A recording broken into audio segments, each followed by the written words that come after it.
یہ روایت جو لوگ پیش کرتے ہیں کہ 15ویں شعبان کے دن میں رب آتا ہے لہذا روزہ رکھو، رات بھر جاگو، عبادتیں کرو، یہ روایت فقد عرفت انہ ضعیف جدا، انتہائی سخت ضعیف ہے، قابل عمل نہیں ہے۔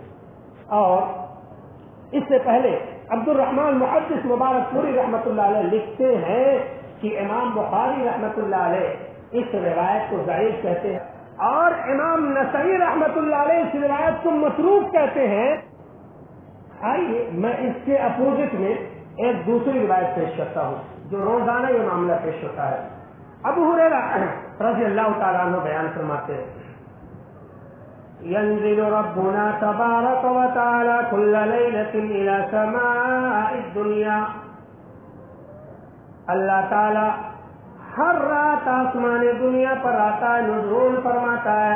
حین یبقى ثلث اللیل الآخر، رات کے تہائی آخر حصے میں آتا ہے، رات کے 3 حصے کر لیجیے، آخر کا جو حصہ ہوتا ہے اس رات میں اللہ تعالیٰ کل لیلۃ ینزل، اللہ تعالیٰ ہر رات کے آخری پہر میں آسمان دنیا پر آتا ہے اور اس کے بعد وہاں سے کہتا ہے من یدعونی فاستجیب لہ، کوئی ہے مجھے پکارنے والا میں اس کی پکار کو سنوں، من یسألنی فاعطیہ، کوئی ہے مانگنے والا میں اسے عطا کر دوں، من یستغفرنی فاغفر لہ، کوئی ہے معافی مانگنے والا میں اسے معاف کر دوں۔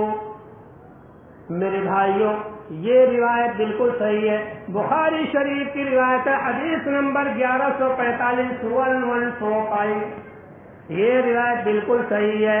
اللہ تعالیٰ جب روزانہ رات کے آخری پہر میں آتا ہے اور بندوں کو آواز دیتا ہے مجھے پکارو میں تمہاری پکار سننے کے لیے آیا، مجھ سے مانگو میں تمہیں دینے کے لیے آیا، مجھ سے معافی مانگو میں تمہیں معاف کرنے کے لیے آیا۔ میرے بھائیو جب یہ معاملہ روزانہ ہر رات میں ہوتا ہے، پھر شب برات کی رات کو یا دن کو خاص کرنے کی آخر وجہ کیا ہے؟ مطلب یہ ہے وہ بات گھڑ لی گئی ہے اور آپ اللہ تعالیٰ کے نزول کو کسی ایک دن کے لیے خاص کیوں کرتے ہیں؟ اللہ تعالیٰ تو روزانہ آسمانی دنیا پر آتا ہے، سمجھ لینا بات، اللہ تعالیٰ ہر روز آسمانی دنیا پر آتا ہے، تو پھر کوئی بات ہی نہیں کہ 15 شعبان کی بات کی جائے، ایک رات 15 شعبان کی دوسری میں جس طرح روزانہ آتا ہے آ جائے 7 شعبان کو، 15 شعبان کو بھی اللہ آئے گا، 16 شعبان کو آئے گا، 14 13 11 12 10 9 8 7 ادھر 16 17 18 20 سب آئے گا، اللہ تعالیٰ پورا سال آئے گا، لیکن پھر 15 شعبان کو خاص کرنے کی وجہ کیا؟ یہ تو بات ہی لوگ بتائیں گے۔ آئیے ایک روایت اور پیش کرتے ہیں، ہاں چراغا کرنا اور شب برات جنت البقیع میں جانا۔ اما عائشہ رضی اللہ تعالی عنہا کی روایت پیش کی جاتی ہے، کہتے ہیں کیا ہو تو میٹھا میٹھا خوب خوب کڑوا کڑوا خوب خوب، انسان اپنے مطلب کے بعد چیز کر نکالتا ہے، 7 سمندر پار بھی اگر جانا پڑے تو اپنے مطلب کی چیز وہاں سے لے کر آتا ہے، اور اگر سامنے اس کے من کے خلاف کوئی بات ہے تو آنکھ بند کر لیتا، اندھا لولا لنگڑا پاہی بن جاتا ہے۔ اس روایت میں ایسا ہی کچھ معاملہ ہے۔ اما عائشہ رضی اللہ تعالیٰ عنہ بیان فرماتی ہیں اللہ کے رسول میری باری میں میرے یہاں تشریف فرمائے۔ میرے بھائیو یہ روایت لوگ پیش کرتے ہیں اللہ کے رسول اما عائشہ کے پاس موجود ہے، اللہ کے رسول اچانک جنت البقیع میں چلے جاتے ہیں، اما عائشہ چپتے سے اٹھ کے اللہ کے رسول کا پیچھا کرتی ہیں، سوچتی ہیں لگتا ہے میری شوہر نامدار کسی اور بیوی کے پاس جانا چاہتے ہیں، یہ ان کا گمان ہے، پیچھے پیچھے چلی گئی، دیکھا اللہ کے رسول جنت البقیع میں موجود ہیں اور وہاں پر اللہ کے رسول برابر دعائیں کرتے ہوئے جا رہے ہیں۔ اللہ کے رسول نے جب عائشہ صدیقہ رضی اللہ تعالیٰ عنہا کو دیکھا تو پوچھا اے عائشہ تم میرے پیچھے کیوں آئی؟ کیا تم نے یہ خوف لائق ہو گیا کہ میں تمہاری حق طلبی کروں گا، تمہارا حق ماروں گا؟ کیا تم نے یہ سوچ لیا یہ جو تمہاری باری والی رات ہے اس رات کو میں کسی اور کے یہاں چلا جاؤں گا؟ میرے بھائیوں یہ روایت پیش کرتے ہیں، اس کے بعد کہتے ہیں اللہ کے رسول نے اما عائشہ سے بیان فرمایا ان اللہ تعالی ينزل لیلۃ النصف من شعبان الى السماء الدنیا، اللہ تعالیٰ 15ویں شعبان کی رات میں آسمان دنیا پر آتا ہے۔ کہاں آتا ہے؟ آسمان دنیا پر آتا ہے۔ فیغفر لیکثر من عدد شعر غنم کلب، بنو کلب قبیلے میں جتنی بکریاں ہیں ان ساری بکریوں کے بال سے زیادہ بندوں کے اللہ تعالیٰ مغفرت کر دیتا ہے۔ یہ ٹکڑا یاد رکھیے گا، اللہ تعالیٰ 15ویں شعبان کی رات میں آسمان دنیا پر آتا ہے اور اتنے زیادہ بندوں کو معاف کرتا ہے جتنا بنو کلب کے بکریوں کے بال کی تعداد بھی نہیں ہے، یعنی بکریوں کی تعداد، ان کے بالوں کی تعداد کم ہو جائے گی، اللہ تعالیٰ اس سے زیادہ کئی بندوں کو معاف فرماتا ہے۔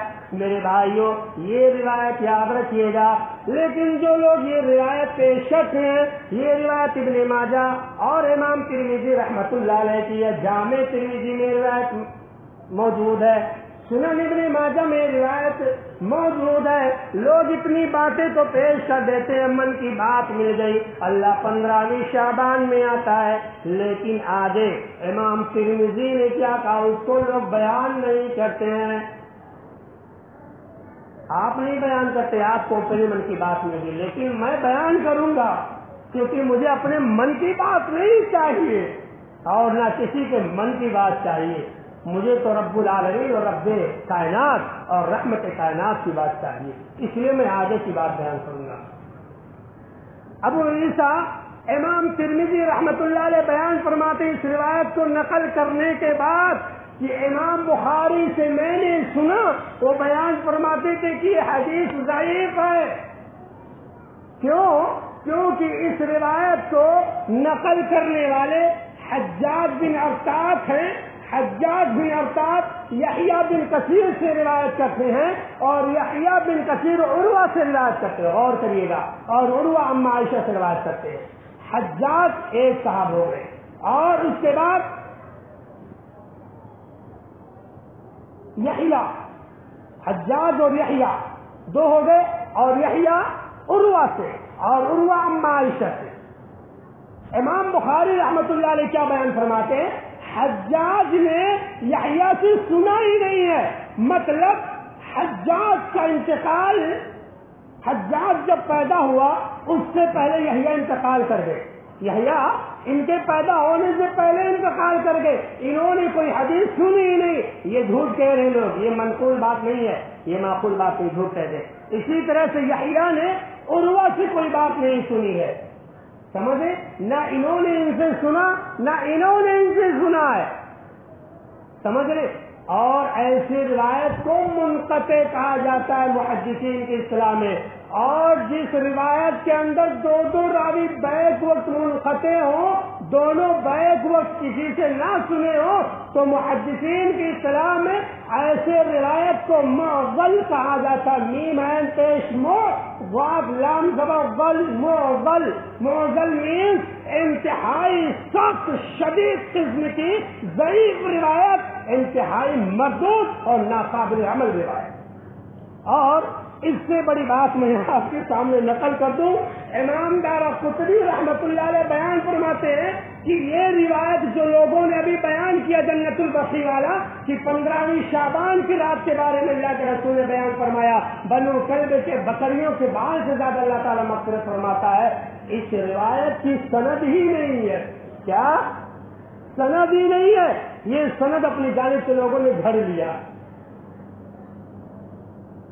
آئیے جنت البقیع کا جو اصل واقعہ ہے صحیح مسلم کے اندر حدیث نمبر 2256، صحیح واقعہ کیا ہے میں آپ کے سامنے مختصر انداز میں پیش کر دیتا ہوں، اور اتنا پہلے بتا دیتا ہوں کہ اس روایت کے اندر 15ویں شعبان کی بات نہیں ہے، اور یہاں پر لوگوں نے 15ویں شعبان کو دھکیل دیا، لا کر کے گھسیڑ دیا زبردستی، سمجھ گئے؟ اما عائشہ صدیقہ رضی اللہ تعالی عنہ بیان فرماتی ہیں میں سوئی ہوئی تھی، اللہ کے رسول اس رات میں آئے، میرے پاس جو رات میری باری کی رات تھی، اللہ کے رسول زیادہ دیر تک نہیں سوئے میرے پاس، بس آ کر کے لیٹ گئے چپکے سے اور مجھے دیکھتے رہے کہ بی بی محترمہ سو جائیں میں یہاں سے نکل جاؤں۔ اما عائشہ بیان فرماتی اللہ کے رسول سو گئے اور میں بھی سو گئی، اتنے میں اللہ کے رسول اٹھتے ہیں، انہوں نے یہ سوچا کہ میں سو گئی ہوں، اللہ کے رسول چپکے سے اٹھتے ہیں، جوتے مبارک کو اٹھاتے ہیں اور بڑے دھیمی آواز میں یا یہ کہہ لیجیے بالکل آرام سے اور آہستہ سے دروازہ کھولتے ہیں اور اس کے بعد آہستہ سے دروازے کو بند کر دیتے ہیں، اور میں دیکھ رہی ہوں کہ میرے شوہر نامدار چپکے چپکے گھر سے باہر نکل رہے ہیں، میں بھی اٹھی اللہ کے رسول کا پیچھا کرنے لگی، دیکھوں تو صحیح میرے شوہر نامدار مجھے بھی بتائے کہاں جا رہے ہیں۔ اما عائشہ کہتی ہے میں اللہ کے رسول کے پیچھے گئی، میں نے اپنے حبیب کو دیکھا جنت البقیع میں موجود ہیں، اللہ کے رسول نے 3 بار اپنے ید مبارک کو اٹھایا اور اللہ سے دعا کی اللہ اہل بقیع کی مغفرت فرما دے، اللہ اہل بقیع کی مغفرت فرما دے، اے اللہ اہل بقیع کی مغفرت فرما دے۔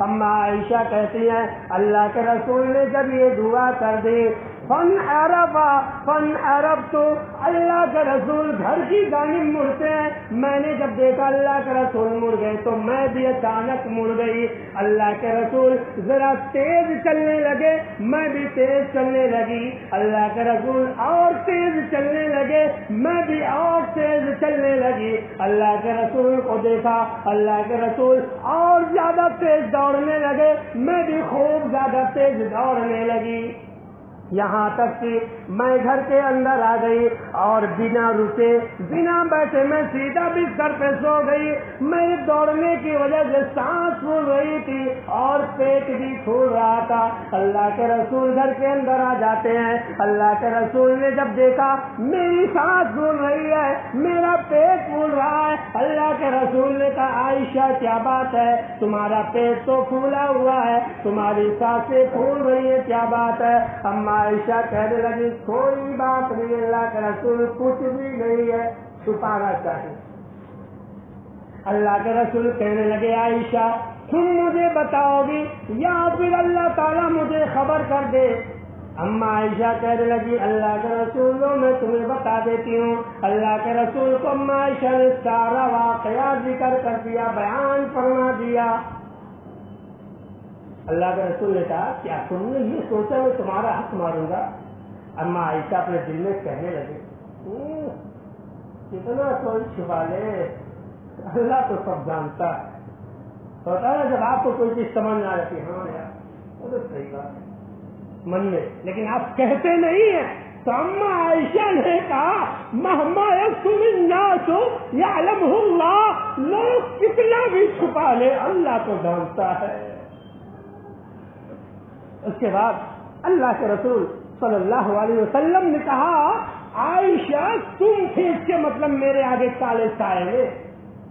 اچھا تم تھے؟ ہاں اللہ کے رسول ایک گھوسا مارا سینے مبارک پر، اللہ کے رسول صلی اللہ علیہ وسلم جب مارا تو عائشہ کو بڑا درد ہوا، اس کے بعد آگے کیا ہوا اللہ کے رسول نے پوری حدیث بیان فرما دی کہ عائشہ سنو، بات یہ ہے کہ جبرائیل میرے پاس آئے اور انہوں نے چپکے سے مجھے کہا بقیع والوں کے پاس جاؤ، ان کے لیے مغفرت کی دعا کرو، رب نے یہ حکم دیا ہے، لہذا جب انہوں نے آہستہ آواز میں بات کی رازداری کے ساتھ تو میں نے بھی رازداری میں ان کی باتوں کا جواب دیا اور میں نے تمہیں جگانا مناسب نہیں سمجھا۔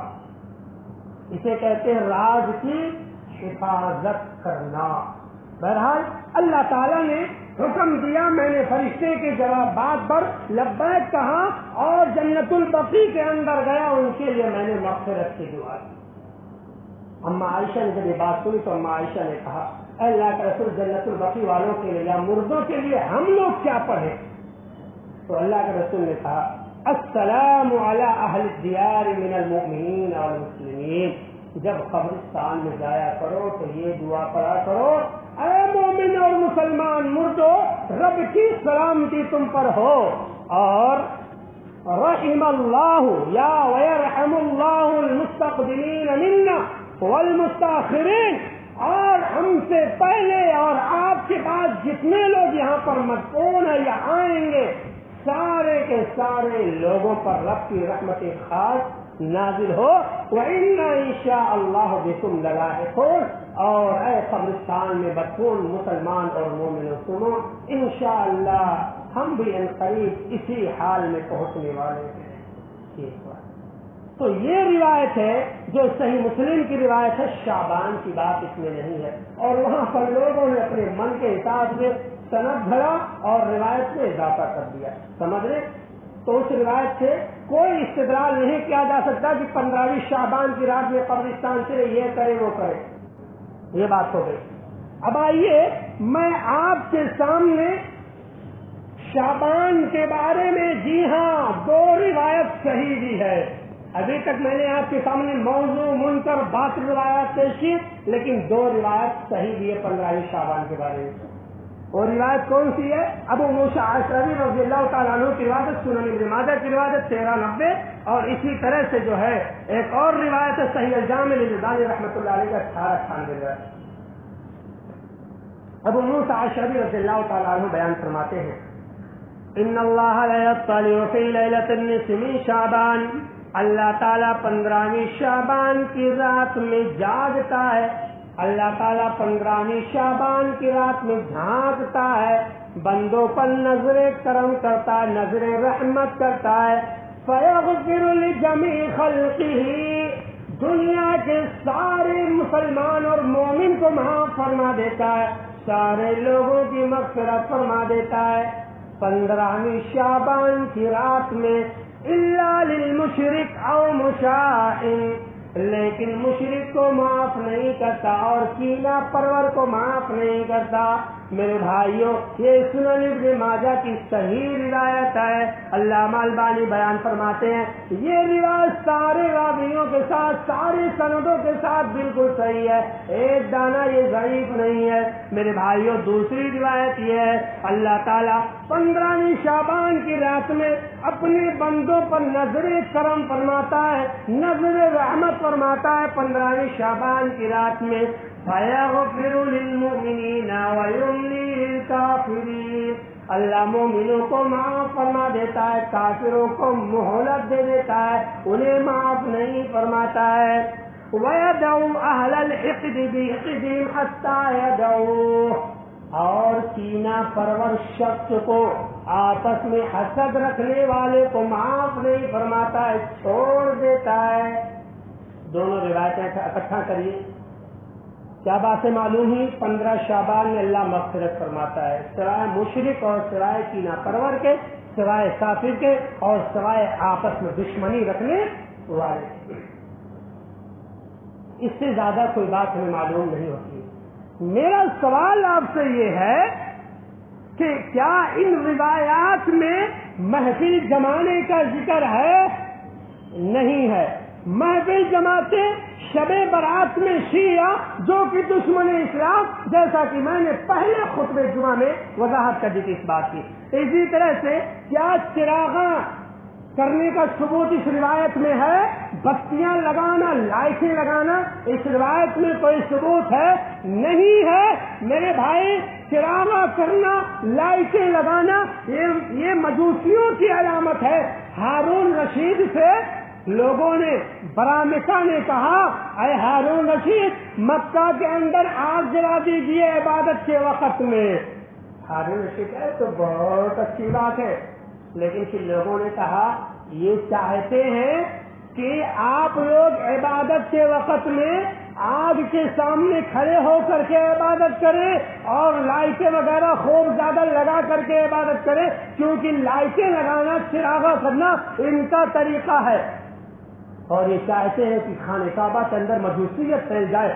ہارون رشید کو جب ان کی سازش کا پتہ چلا تو ہارون رشید نے برامکہ کے خلاف خبر کر دیا، سارے برامکہ کو مکہ سے نکال دیا، سارے مجوسیوں کو نکال دیا۔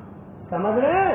تو عبادت کی رات یا عبادت کی گھڑی میں یا عبادت کے لمحے میں لائٹیں کرنا اور چراغاں کرنا یہ مجوسیوں کا دین ہے۔ محفل جمانا شیعوں کا طریقہ ہے، لائٹیں لگانا مجوسیوں کا طریقہ ہے، اور اس رات میں آتش بازی بھی کی جاتی ہے، پٹاخے پھوڑے جاتے ہیں۔ میرے بھائی حدیث شریف میں آتش بازی کا ذکر نہیں ہے، پھر یہ چیز آئی کہاں سے؟ دیوالی ہمارے ہندوستان ملک میں غیر مسلم ہندو مناتے ہیں، اس رات میں آتش بازی اور پٹاخے پھوڑے جاتے ہیں۔ گویا کی آتش بازی کا طریقہ ہم نے ہندوؤں سے لے لیا۔ محفل جمایا تو شیعہ کو دیکھ کر، چراغا کیا تو مجوسی کو دیکھ کر، اور آتش بازی اگر کرنا شروع کی تو ہندوؤں کو دیکھ کر کے۔ یہ ہماری تہذیب ہے، یہ ہم مسلمان ہیں۔ اور میرے بھائی یہ بتائیے، شب برات میں قبرستان جاتے ہیں، مردوں کے لیے دعائیں کرتے ہیں، اس حدیث میں کہاں پر یہ موجود ہے کہ شب برات کی رات خاص کر کے یا کوئی دن خاص کر لو قبرستان جایا کرو؟ نہیں موجود ہے، یہ بدعت ہے، بلکہ اللہ کے رسول نے کہا ہمیشہ قبرستان جایا کرو، اس سے تمہیں موت یاد آئے گی۔ سمجھ رہے نا؟ تو یہ بھی طریقہ اپنی جانب سے بھر لیا گیا ہے۔ اسی طرح سے کہا جاتا ہے اس رات میں حلوے، جی ہاں بہت غور سے سنیے گا، یہ بات کہاں گری ہے؟ ہاں، اس رات میں حلوے بنائے جاتے ہیں۔ 2 منٹ لوں گا میں آپ کا، صبر سے میری بات سن لیا۔ اس رات میں حلوے بنائے جاتے ہیں، دلیل کیا دی جاتی ہے؟ نبی کا دندان مبارک شہید ہوا تو آپ نے حلوہ مبارک تناول فرمایا۔ ہے کیا دلیل ہے؟ کسی کو دانت ٹوٹے دوسرا کھائے حلوہ، یہ ہماری تہذیب ہے مسلمانوں، یہ ہمارا طریقہ ہے۔ اور میں بتا دوں، نبی کا دندان مبارک غزوہ احد میں شہید ہوا، اور غزوہ احد شوال سن 3 ہجری میں ہوا، شعبان میں نہیں ہوا تھا۔ سمجھ رہے؟ اور آپ شعبان کی رات میں حلوہ بناتے ہیں، دلیل دیتے ہیں نبی کا دندان مبارک شہید ہوا۔ ارے نبی سے محبت اگر اتنی ہے تو کافروں سے جنگ کرتے ہوئے اپنے دانتوں کو توڑیے اور پھر اس کے بعد حلوہ بنا کر کے کھائیے، اسے کہا جائے گا سنت۔ یہ کون سی بات ہوئی؟ جس دن مصیبت آئی نبی پر، مجبوری میں انہوں نے حلوہ کھایا، مان لیجئے، تو آپ خوشی میں حلوہ بنا کر کھاتے ہیں، اور آپ کے دانت کو سالی میں، اور حلوہ جیسی چیز کون نہیں کھانا چاہے گا؟ ایک ہی دن کوئی کھائے گا؟ ہمیں ملے تو میں ہمیشہ کھاؤں حلوہ؟ کوئی ہے جو کہے میں مجھے حلوہ نہیں پسند ہے؟ میرے بھائی تو کھانے کی چیز بھی آپ نے ایک رات کے لیے خاص کر دیا، یہ کیا ہے؟ ہنسی بھی آتی ہے۔ ایک چیز اور، روحوں کا عقیدہ رکھا جاتا ہے، گھروں میں جو پینٹ وغیرہ لگا دیے جاتے ہیں، عقیدہ رکھا جاتا ہے بھی ہمارے مردے کی روح آئے گی، بیوی عقیدہ رکھتی شوہر نامدار کی روح آئے گی۔ کیا تمہیں اتنا بھی پتہ نہیں ہے کہ رب العالمین کا یہ فرمان ہے، جو دنیا سے چلا گیا نہ اس کی ذات اس دنیا میں آ سکتی ہے، نہ اس کی روح اس دنیا میں آ سکتی ہے۔ جسے جنت مل جائے وہ تم جیسے منحوس نہ فرمان بیوی نہ فرمان اولاد کی شکل دیکھنے کے لیے جنت چھوڑ کر اس کی روح یہاں پر آئے گی، اور جسے جہنم میں ڈال دیا گیا مرنے کے بعد، جسے جہنم کی سزا دی جاتی ہے، پوری دنیا مل کر کے اگر اسے نکالنا چاہے تو جہنم سے نہیں نکال سکتی ہے، اس کی روح دنیا میں واپس نہیں آ سکتی ہے۔ اور آپ کہتے ہو روح آتی ہے، گھروں کی لیپا پوتی کرتے ہیں، دیوالی میں غیر مسلم یہ کام کرتے ہیں، اور یہ کام غیر مسلم کیا کرتے ہیں، روحوں کا عقیدہ وہ رکھا کرتے ہیں، کووں وغیرہ کو کھانے وغیرہ بنا کر کے کھلاتے ہیں۔ سمجھ رہے میرے بھائی؟ تو شیعہ کی تہذیب ہم نے اپنایا 15ویں شعبان میں، اور ہندوؤں کی تہذیب ہم نے اپنایا 15ویں شعبان میں، اور مجوسیوں کا طریقہ ہم نے اپنایا 15ویں شعبان کی رات میں۔ ہمارے نبی نے تو کچھ بھی نہیں کیا 15ویں شعبان کی رات میں۔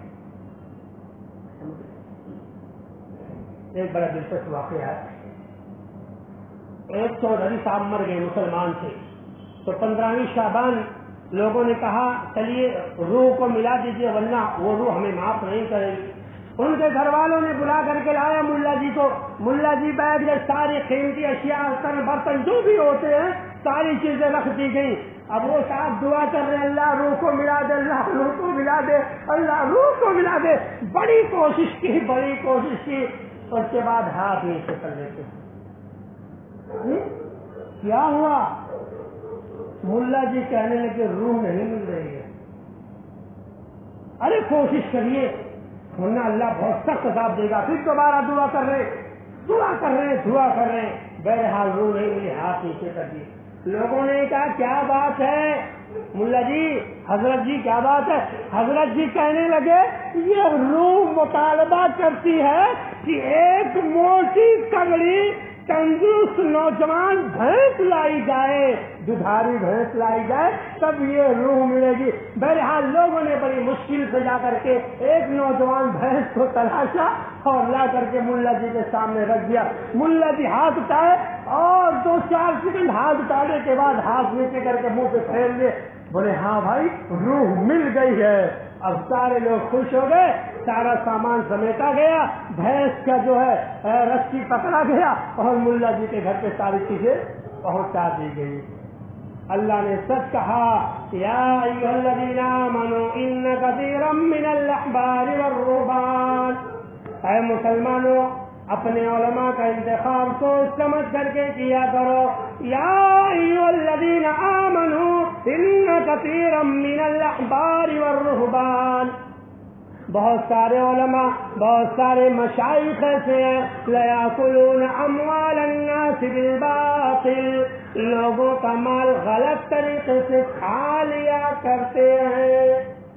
سمجھ رہے نا, دیکھو یہاں پر کھا لیا گیا, آپ کو پتہ بھی نہیں چلا. تو میرے بھائیوں یہ رہی مختصر سی بات جو میں نے آپ کے سامنے پیش کر دی ہے.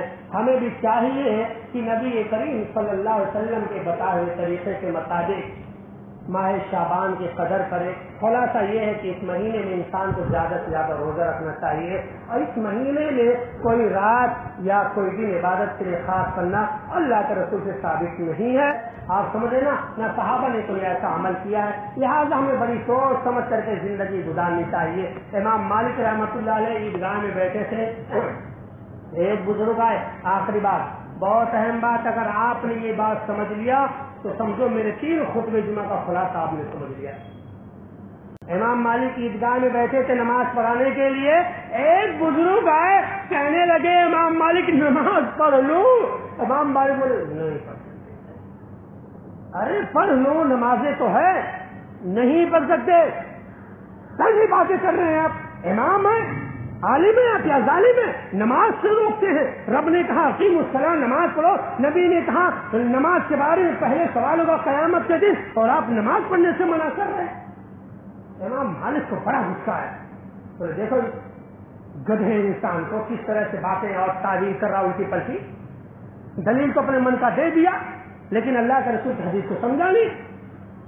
امام مالک نے نرم لہجے میں اور غصے میں ہوتے ہوئے کہا بزرگ صاحب, جس نبی کی بات اور جس قرآن کی بات آپ کر رہے ہیں اسی نبی کا اور اسی قرآن کا یہ فرمان ہے کہ عید گاہ میں عید کی نماز سے پہلے اور عید کی نماز کے بعد کوئی نماز نہیں ہوتی ہے. جب اس نے منع کر دیا تو میں کیسے آپ کو اجازت دے سکتا ہوں؟ معلوم ہوا انسان کا نیک عمل ہو تو نبی کریم صلی اللہ علیہ وسلم کا طریقہ بھی ہونا چاہیے. عبادتیں کتنی بھی کر لی جائیں, نیکیاں کتنی بھی کر لی جائیں, اگر نبی کریم کا طریقہ نہیں ہے تو وہ عبادت اور روزے کی برباد ہے. سمجھے نا.